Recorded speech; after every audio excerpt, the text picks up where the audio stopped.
Okay, so you want to own a nightclub. Good news. On a busy Saturday, a single venue can move more money across the bar in 6 hours than most small businesses see in a month. People will wait outside in the cold, pay to get in, and then pay again for water that costs you 9 cents. It looks like the easiest math in the world.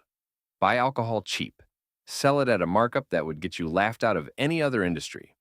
Charge people for the privilege of standing in your building. Repeat every weekend. It is not easy money. Most nightclubs that open this year will not exist in 3 years. Not because the drinks weren't selling, not because the room wasn't full. The rooms are usually full right up until the night they close. By the end of this video, you'll understand where the real money in a nightclub actually comes from, because it isn't the bar. You'll understand why a packed room and a profitable room are two completely different things. And you'll understand the one piece of paper that ends more clubs than bad music, bad security, or bad luck combined. It isn't the liquor, it isn't the crowd, it's a signature. On a lease, most owners don't read closely enough, attached to a license that can vanish overnight. Let's start with what it costs to get in. There are two ways in: build one from nothing, or buy one that already exists. Neither is cheap, and they fail for different reasons. Building from scratch means leasing a shell, usually somewhere with the zoning for late hours and the square footage for a crowd, and then pouring money into sound systems, lighting rigs, a commercial kitchen if you're serving food, fire suppression, bathrooms rated for capacity, and a bar built to serve hundreds of people an hour without a line forming. Depending on the city and the size of the room, a full build-out can run anywhere from a few $100,000 into the millions. And that's before the part almost nobody budgets properly for: the liquor license. In some cities, a liquor license is a form and a few $1,000s. In others, where the city caps how many exist, that same license can cost more than the build-out itself, because you're not buying paperwork. You're buying a number that doesn't grow. People pay six figures for a license that was originally issued for almost nothing, because there simply isn't another way to legally sell a drink in that neighborhood, which is why most people buy an existing club instead. Someone else already fought the zoning board, already has the license, already has a crowd that knows the address. And here's how those get priced. A profitable nightclub typically sells for 2 to 4 times its annual profit, lower than most small businesses because buyers know exactly how fragile that profit can be. A club clearing $200,000 a year might sell for 5 or 600,000. That sounds like a fair trade. Buy the cash flow. Skip the risk of building it yourself. Except the $200,000 you're buying was earned under last year's landlord, last year's neighborhood, and last year's crowd. None of those are guaranteed to come with the deed. And if you want to understand the real math behind the businesses everyone assumes are simple, this channel takes them apart one at a time. Subscribe and you'll start noticing what's actually happening behind the velvet rope. But first, what are you actually selling? Here's the part most people get backwards. You're not really in the alcohol business. Alcohol is just the vehicle.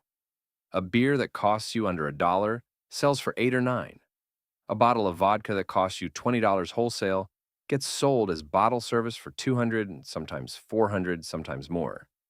And people pay it happily because they're not buying vodka. They're buying a table, a view of the room, and the feeling of being somewhere worth being seen. That's the actual product, not the drink, the room, the night, and who else is in it. Which means your real competition isn't the bar down the street with cheaper beer. It's every other place in the city claiming to be the place to be tonight. And that title does not stay put. It moves. Cover charges, bottle service, and table minimums are where most of a club's real margin lives, often better margins than the bar itself, because people aren't just paying for liquor anymore, they're paying to reserve status. A packed dance floor with nobody buying bottles can lose money on a night that looks, from the outside, like total success. Which is why the best-run clubs stopped thinking of themselves as bars a long time ago. They think of themselves as event promoters who happen to own the room. The DJ, the theme night, the guest list, the doorman deciding who gets in. All of it exists to manufacture one thing: demand that outpaces the room. Because a nightclub with an empty dance floor at midnight on a Saturday isn't a bad club. It's a club that already lost. So, what does the person who owns one actually take home? This is where it gets uneven. A small neighborhood bar club hybrid might clear well under $100,000 a year for its owner, after everything. A single well-located, well-run venue in a major city on the right weekend in the right season can pull in millions in a single year. Same basic business, wildly different outcomes. And the gap almost never comes down to the drinks or even the crowd on any given night. It comes down to three things: location, relevance, and the lease sitting underneath both of them. Here's a question worth sitting with because it says a lot about this business. Would you rather own the hottest club in the city right now or own the building it's renting from? Hold that thought. By the end of this, one of those is going to look a lot smarter than the other. Which brings us to the thing sitting under the entire business. Not the part people warn you about, the fights, the fire codes, the liability. The part that's in writing and that most owners sign without fully understanding what they've agreed to. The lease and the license attached to it. Almost no nightclub owns its own building. You own the sound system, the furniture, the brand people line up for. You do not own the floor underneath it. And in most cities, your liquor license is tied to that specific address. Meaning if you lose the lease, you don't get to pack up your license and open somewhere else next month. You start over. Your landlord knows this. When your lease comes up for renewal, they know exactly how expensive it would be for you to leave and exactly how replaceable your business looks to them compared to whatever pays more rent without the noise complaints and the police calls at 2 a.m.